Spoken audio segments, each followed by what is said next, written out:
I want to welcome everyone to our webinar today on sex. And I'm Gabriel. I'm the head of acupuncture for Aura.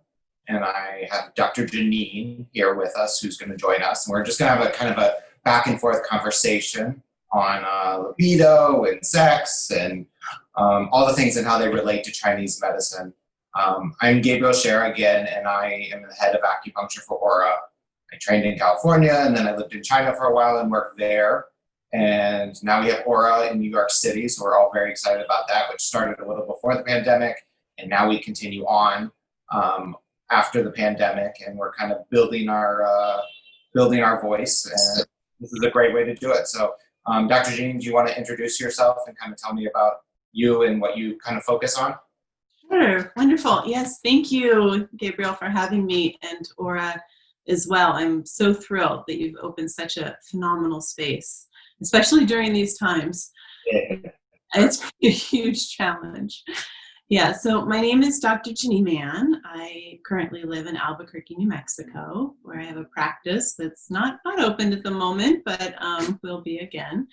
And I have spent time living and studying in Taiwan and in the Southwest here. And so for me, my main focus and my love is plant medicine and women's health in particular.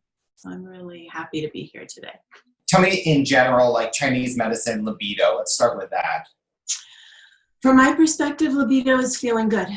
It's really just feeling good. And it's not just sex. It's not just the desire to have sex or that intimacy, but it's really connecting with your body in a way that you allow the chi to flow, that you're able to connect with the outer world, that you connect with yourself, and generally it's feeling good. Yeah, I think that's right on. I think I always have patients come in and ask me, that same kind of question, like, I mean, it's obviously more females than males that I get that have the lower libido, but it happens with males, so many of them, especially when they get older. But I always laugh because I feel like the Western model is that one is different than the other. Like, your sexual organs are not connected to your whole body, and Chinese medicine's all about that. It's like everything is connected. So I just know, like, going through all this stuff with, like, all the pandemic and staying at home, we have that concept of like heart chi, which is kind of just, all the sadness and all the depression and sitting on your tush all day and not doing as much. And that definitely affects everything. So it's interesting how, like, I don't know, the one thing that I want to focus on today is just kind of how much the body is one and how it affects others and how emotions affect the libido and how all this kind of affects one another. Mm-hmm. Do you want to go into like maybe like we can talk about like libido and which like organs that are related? Do you want to throw that one out at them? Sure. I think in general, I mean, like you said, everything's all connected, right? So I would say, it depends on what you're lacking and where your emotional state is, right? As we kind of go, what are the predominant emotions you're feeling right now, or maybe what's the lack of it? Is there more irritability and then you're feeling stuck, so you're not flowing, and then your heart chi is a little dampened because, well, it's the heart time of year and we're inside and we can't naturally go and express ourselves and be connected. So from my experience in my clinic, there's a lot of kidney, especially kidney yang for men, and liver and heart connections. Yeah, those are the three that we kind of would want to focus on. Think of kidney yang in like the most basic terms, is that's kind of like, in Chinese medicine, that's what we think of libido. It kind of controls like energy and strength. And I always in my clinic, I always tell people it's like a 19-year-old frat boy. Like, it's like all, yeah, it's like, I remember when I was in 20 something and I was in China and I would ask one of my professors, like, because I was 20 something, I would be like, how many times a week should I be having sex? Like, that's like a normal question. And that was obviously what my mind was focused on. But other than that might have been my own issues. But he would always tell me, and this is like one thing that's very interesting, but kidney yang or kidney chi is kind of like your essence. So when we think of Chinese medicine, we think of kidney yang as your essence. And I'm totally skipping around in our little question thing, but when males have sex, they lose a lot of their kidney chi or kidney yang.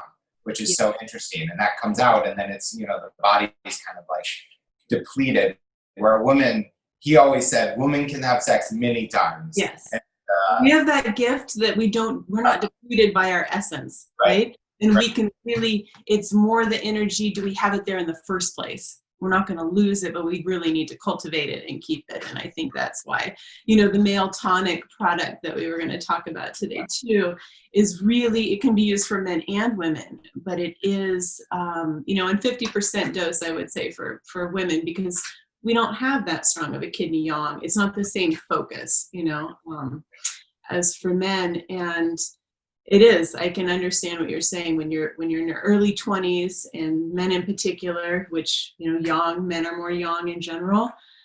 That's the energy that they're stepping forward in the world with. yeah. And that's what becomes depleted. I always think that, yeah, we got to think kidney yin, kidney yang for the kind of libido. And then when we skip to other things, when we go to like, I kind of think of more liver controlling our hormones, and then heart controlling like our mind and kind of where the kidneys go. So I think those are the three main organs, kind of what you brought up. Do you want to talk about your libido oil? Sure, I have it here. So this is a Libido Vita. This is let's see if we can make sure for everybody, you can see it. It's a topical oil, and it's not, although it could be used intimately, it's really just for the neck. And the neck, meaning like all the windows of the sky points, you know, that are in the neck, and that connection between our head and our heart. And I think that's what's happening so much these days, is that we're really losing, we're in our heads, we're stressed out, we're actually alone in our heads, in our homes. And we need to get back down into our hearts and away from all that fear and anxiety that's built up this summer.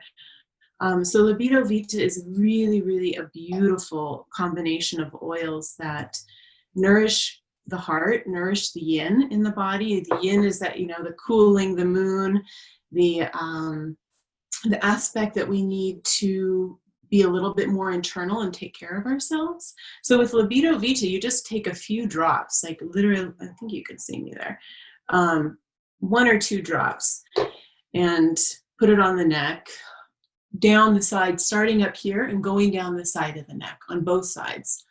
And you can run down these channels, and, you know, usually it takes, you know, 15 to 20 minutes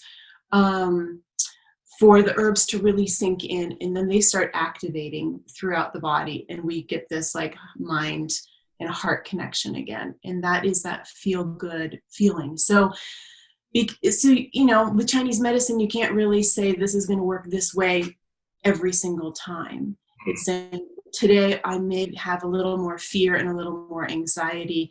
So these herbs, when they go into the body, are going to go in that direction. Versus if, you know, if someone else had, you know, more irritability and just frustration in general, some side pain, all that kind of stuff, it would go and help that area. Yeah, I think that's the key that we want to always kind of focus on when we're talking about sex and stuff and libido and all those things, is really everyone is very different, and everyone kind of comes in with something different. And it's really important to understand the patient and what's going on with them. And, you know, everybody might, you know, you get a lot of females and some males that come in with kind of lower libido, but it's kind of figuring out what's going on with them and looking at Chinese medicine. I've already said it twice, but looking at the whole body and trying to really focus on where's their stagnation. Chinese medicine focuses on blood flow and breaking up stagnation and all these kind of things. So one of the biggest focuses to get everything kind of flowing and moving. And so, you know, when we're sad and we're down and we're not moving as much, those are all very heart and very yin type of things. And we need to, I especially feel like during these pandemic times, it was funny when you see all these reports about, like, you know, are people having so many babies and things like that during this time, like having so much sex. And I think it was almost the opposite. I think people were, you know, very emotionally sad and depressed and all these kind of things. And I think it's different than any other time when we were stuck at home. Maybe that was just my house, but that's another thing. But in general, I feel like we really needed to focus on, like, getting the body moving, getting the body flowing, and breaking up kind of this depressed energy and stagnant energy, especially in the heart, but like just throughout the body. I mean, Chinese medicine deals with increasing blood flow and all these kind of things, which that would go into like our whole male things of like increasing blood flow to the organs and things like that with libido and erections. But I think that's the main focus, I think, of when I'm treating people now after the pandemic and treating people during this time. Yeah, I think that's right on. It just resonates because, you really do have to keep things moving and break them up in order to even absorb something else if you're missing it. You can't even receive if you can't flow, properly. So I love to tell my patients, or, when they're using this or the breast oil or just treating with acupuncture, is that, if you keep things flowing, nothing will grow, and that's like growing resentment to actual growing mass in the body. And I think that's really wonderfully put. Do you treat a lot of men in your practice for libido issues, or is it just mostly females? I would say men's maybe like 30%. So it's not a ton. Right. But it comes, it's usually along the lines of feeling, with libido, like just no desire, but no desire for so many things. It's not just sex. It's like just the general inertia to get up and move, they don't really have it. So I think sometimes you have to break through this stagnation in some way. And that's where acupuncture is just, wonderful for that kind of thing, to break through and then help with herbs and lifestyle in order to. Yeah. I know with a lot of my men, and I just wanted to do men for a little bit, but like I know with a lot of my men, I do a lot of things to like work on, like what you just said, like diet and sleep and kind of getting their system in balance so that like the external factors, the things that are outside are kind of like, everything's kind of working. I know it's a lot of my men are a little older in life, or they've gained a little weight, or they're not sleeping, or stress, or all these things that affect libido. And acupuncture is great at increasing blood flow and breaking up stagnation for erectile issues and things like that. And I've always found that, but I think it's so much of like overall health is what makes your libido. And I can always tell when like my libido is low, or I don't have that desire, something's out of whack in my system. And I think we're just so much more prone to worrying about the female libido, but it's interesting with the males, it's so much the same. Yeah, I think that's so true. And I think women also look towards men as their libido is a sign of health in their relationship too, so I think there's so much weight put on men as well to figure it out quickly. And, and there's that emotional compounding pressure. So I always think it's funny because when I treat a lot of males, I usually go, so there's formulas, there's like Yin Yang formulas that would be really good to kind of like increase libido and strengthen your system and all this. But I feel like there's so many good, a lot of times I attack it in such a funny way. And you probably other acupuncturists look at it, but I kind of treat the emotional side first and try to do that, and then work on the libido and the energy second. I always think that's kind of like my approach, is like first deal with the emotions and try to get in their system kind of moving and flowing and build up to the libido instead of just going straight at the libido. I love that approach. That's fantastic. That's the same thing. I think that might be the difference between kind of a Western thought process and a Chinese medical thought process. So. Yeah, that makes total sense to me, because if you're really ingrained in a certain way of thinking, which then affects the body, it's really hard to break out of that.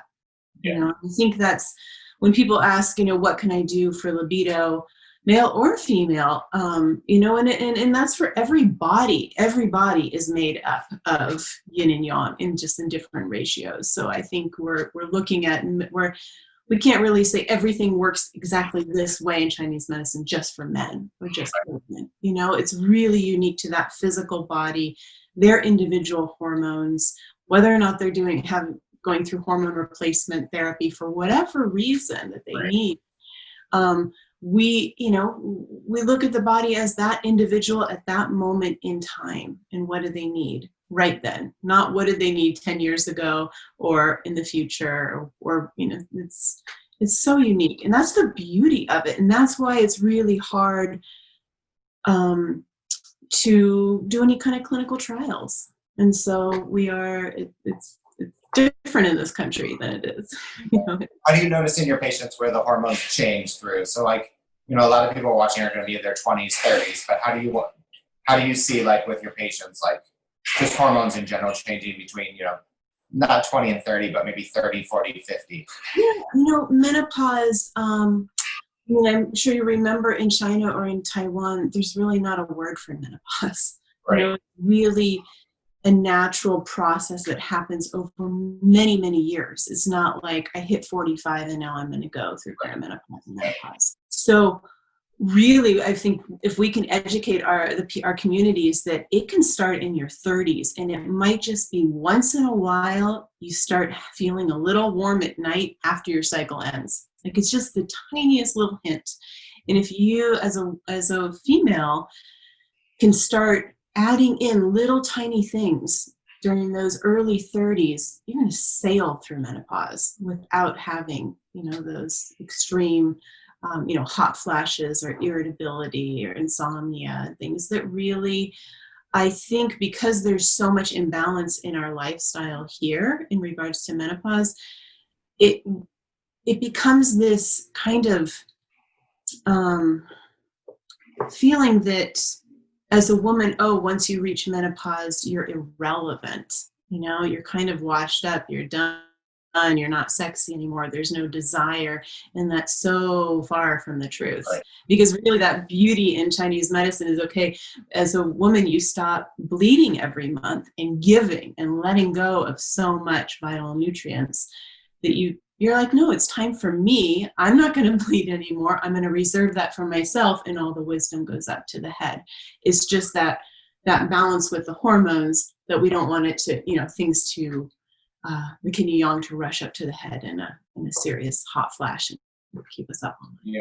I mean, I think going over Chinese medicine in basic terms, though, we should cover Yin Yang. So like, think of Yin as everything kind of we're going through right now. As Yin is considered cold and sedative and low libido and kind of quiet and staying home, and Yang would be the opposite. Yang, I always say, is like, a 19-year-old frat boy and like running around and having sex and enjoying and celebrating. And we're in a very Yin stage, so it's very key in Chinese medicine. We always think balance, balance, balance, but we always try to do things that are kind of to balance everything out. So I think a lot we need to do is a lot of stimulating things right now, is to kind of build our system back up.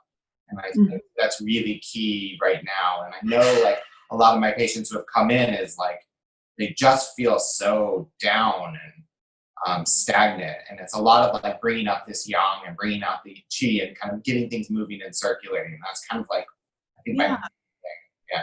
I think only one thing I would add from my perspective with that is that we don't want to look at this yin time now as a negative. It's really hard. We need it, but we also want to embrace that kind of nurturing, quiet time. And we're frustrated at the same time because we want this to move forward, and we want that action, because you're right. It's like summertime is the most yang time of the year. We do want to be out there and just social, but that yin is really that sweet, feminine, quiet moon. When you're out on a beautiful night and you notice the moon and you're like, wow, that just feels really good.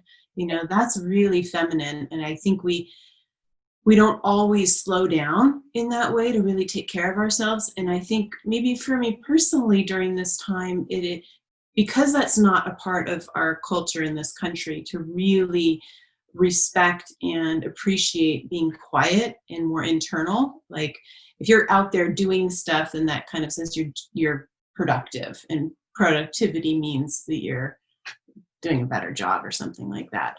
But I think we're fighting with that having to be and go inside during a time of the year that we're really not naturally supposed to be. It's kind of one of those things that I always think about, like, so we have to like, all right, so we're supposed to be in lockdown, we're supposed to be staying inside, but I always think that you need to do all the things. So like, what are things that you would recommend people to kind of like get things going and get things moving? Like, I know I'm always telling my patients to eat really well, and like I got into really like, it was at home, but doing, it's funny because exercise is one of those things that you should be doing and regularly, but a lot of my patients come in and they're over exercising. So there's always a balance with that. But like, what would be things that you would recommend to kind of get your libido going, getting like kind of your energy going that you can do at home or outside? Yeah, music. Number one, turn on your favorite song.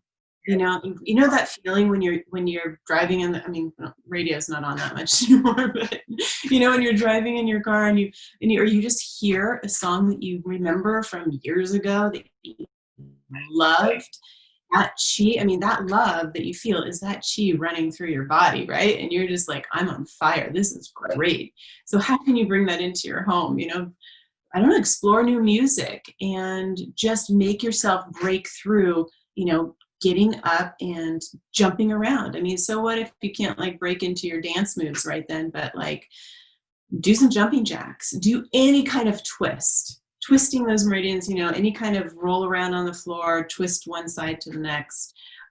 That allows all that energy to start moving in the body. So number one is probably some form of exercise for sure. And it's not my big three things that I kind of force all my patients to do is eat well during this time. Like take the time, because especially in New York City, everybody eats out all the time. So like during this time, I really wanted people to just eat healthy and make sure that their diet is clean and that they're eating a lot of vegetables and kind of cooking their food and enjoying their food. And then the second thing is I want everybody to make sure, I had so many people struggling with sleep because they were sad or, you know, overthinking things and overanalyzing and watching too much of the news. So getting enough sleep would be my number two. And then three is just that same concept of exercise, because exercise in Chinese medicine just gets the qi and gets the blood moving and gets the yang moving. You can dance, you can do whatever you want. right, whatever you want. Whatever it is, get your body moving and circulating, because that's going to help with like libido and energy and kind of getting your system going. So those are always the three that I'm pushing on everyone these days. That sounds great. Yeah. I think I've recommended a lot of ginger tea to people. Yeah. You know, clean it out and less fats, you know, less heavy food. Like just don't, especially if you're not exercising and, you know, you create that dampness in the body. So maybe a little less dairy, a little less fat, more greens, more ginger tea, and take the time, because we are home. You eat something, just see how you feel the hour after. Are you feeling inspired that you want to go do something? And if you're not, maybe you eat something that's a little heavy and it's holding you back. So kind of get to know your body a little bit. Yeah. And sleep too. Sleep's been hard for people. Yeah, really hard. Yeah. Our minds, right? Or the what ifs, or what is happening. Do you want to talk about your breast oil stuff that like Sure. about health? I feel like that's a good one to go through. Yeah, I'd love to. So, as you know, so many meridians run through the breast, right? I mean, there's really, you can go from ren and kidney all the way over. The breast oil is really designed to address many issues, whether or not that's someone just developing in their teens and they have stretch marks, or a woman with stretch marks after nursing or going through. But in Chinese medicine, there are those herbs that really break things up, and there are herbs that move things, and there are herbs that like release them from the body. So the beauty of this formula is that it really can break accumulations up, whatever they are. If they're dampness, so that could be like some cysts in the body, some fibrous breast tissue, other stagnations like scar tissue. If you've gone through any type of surgery for whatever reason it is, a lot of scar tissue is usually left afterwards, and that can be, scar tissue just breaks off the flow, you know, and the big thing is keep flow going so nothing can grow.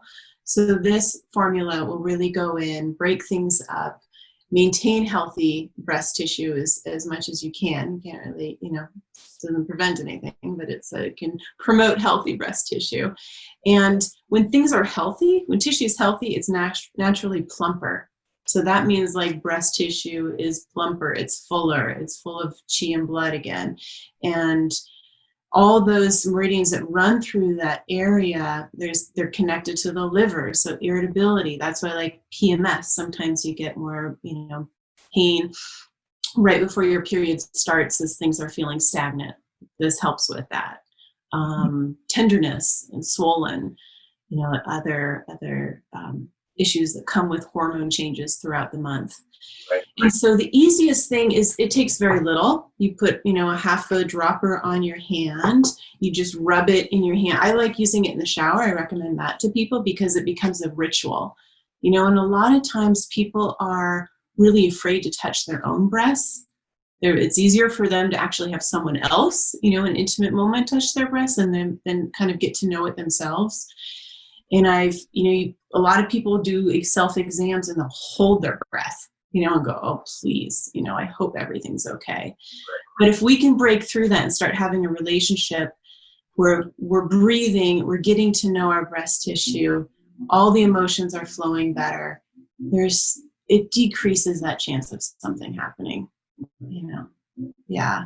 So I would take a little bit of the oil, I'd rub it on the breast, I'd use it in the shower or in the bath, and have it just be a moment, 15 seconds if you want, it could be longer, where you create that relationship with yourself. And then the hot water will allow it to soak in even more, and you don't need to wash it off.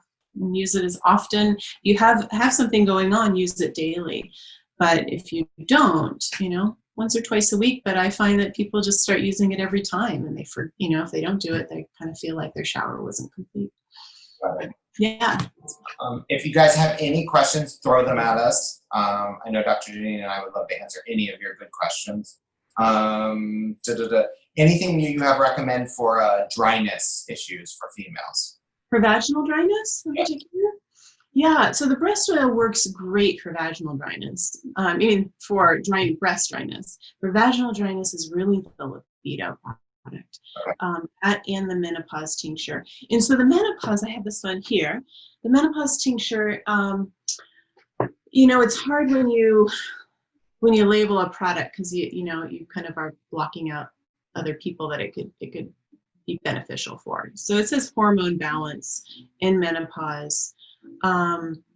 A lot of people that are going through chemo and radiation at a very young age are being thrown into menopause very quickly, almost overnight, because it's depleting that yin in the body and creating this imbalance. So the menopause, which we want to start thinking is really, really beautiful time in our life, and not old age, is this formula is great for that because it really starts replenishing the yin, balancing the hormones, which then increases the vaginal fluid, and then there's more comfort. And the same with the libido. I've had some really beautiful, heart-touching testimonials from women in their 40s and 50s who really we're starting to experience a lot more vaginal dryness, which then creates those intimate moments where you're like, oh God, like you want to connect, but you can't. And there's this divide that's coming and you don't really know how to deal with it between you and your partner. And this has really helped a lot of women replenish that fluid and allow those meridians in that area to be healthy again. Yeah, I know in my practice I deal with more younger people, so I know in general, but it's always about I always think it's funny. It's such a funny balance because so many, when you get those older women coming in, the 40 to 50-year-olds that I'm getting, and you see so many just the hormones are completely thrown off. So in Chinese medicine, it's all about kind of getting that system to rebalance and to relax and to nourish the yin, and so much of it is yin. And then when you get younger patients, it's so much it's very different. They're young. Chinese medicine, you have to think of yin as yin's this old person and yang's this younger person. But when you're older, it's not that your yang has become excessive. It's just that this cold or this balance has become deficient. So it's a lot of just nourishing the yin. And that's just one thing that I always just think is just so interesting with Chinese medicine is just always when they're getting older to nourish the yin and to balance out the hormones. And then when my males come in and their libido or they're having ED problems, it's so much of stimulating and blood flow and movement and kind of breaking up that stagnation. So if there's one thing that I want people to come home with from this thing is that they understand that Chinese medicine is really about kind of getting the system flowing, getting the system moving, breaking up all this stagnation. And at different stages in our life, we have different situations and each person's extremely different. So it's a matter of kind of pinpointing what's going on. And like at Aura, we try to sit down with each patient and kind of go through everything so that we can get a great idea of what that person's going through. And that's the key with us. That's beautiful. That's, I find that too, that there's so much, well, stress is the biggest depleter of you know. We're in New York City, so we take the cake on that, but yes, go on. Yes. Stress is just, it really does deplete, you know, it creates a huge imbalance in our hormones, but depletes our libido as well. And I find that's happening a lot right now, you know. So I think in the younger patients that I've seen, there's a lot of stagnation, and that's what causes that libido to fall or to get, I don't want to say fall, it gets tied up, it gets pent up.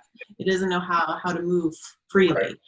And then the older patients, you know, the patients that I've had, men with ED issues, is really, it has been that kidney yang. It's like their knees are hurting, their back's hurting. They don't really have this great will to like get out there and do stuff. And although they kind of have the desire a little bit, it's just, why, you know? It's like, I'd rather just do nothing instead. And so that's why the male tonic formula is really designed to boost the kidney yang. So if they're feeling cold and just kind of rev that engine up again. Mm-hmm. Well, Dr. Janine, thank you for joining us. Yeah, thank you. Thanks, Gabriel. I'm just so thrilled to be here. And this is a great conversation. It's so fun to just tap into a fellow doctor of Chinese medicine and hang out and talk all the good stuff that we just love. And I think it's so inspiring to talk to share this information with people, because it really is a lifestyle. And you can just make one little tiny change and it will shift a lot. You don't need to go and buy, 15 new supplements from Whole Foods. Like sometimes it's just having some ginger tea and less ice cream, All right. Well, thank you everybody for joining us. Thank you so much, Dr. Janine. Thank you. Bye-bye.